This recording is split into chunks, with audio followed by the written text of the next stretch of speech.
بپرسم؟ آقای پزشکیان خسته نباشید. حالا بپرس. خسته نباشید آقای پزشکیان. متشکرم.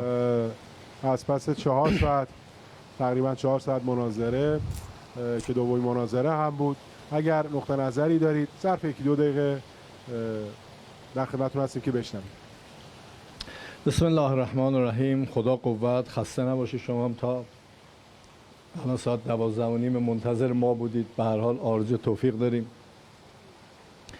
نقطه نظری که بنده دارم اونجا هم تو بحث اعلام کردم اینه که ما اگر صادقانه برای این مردم خدمت کنیم، مردم شریفی هستند. بین گفته و عملمون اگر صادق باشه، مردم ببینن آنچه که میگیم در عمل آنگونه هستیم، اینا همون آدمایی هستن که در شروع انقلاب 98% به جمهوری اسلامی رأی دادن. الان خیلی هاشون مسئله دارن. این مسئله هاش برمیگرده به ماها که در رفتارمون و گفتارمون تناقض دیدن.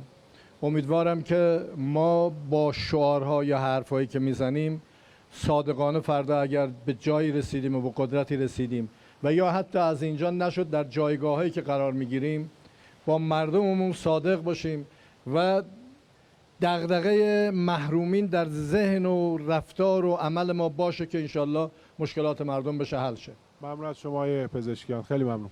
متشکرم. شبتون بخیر.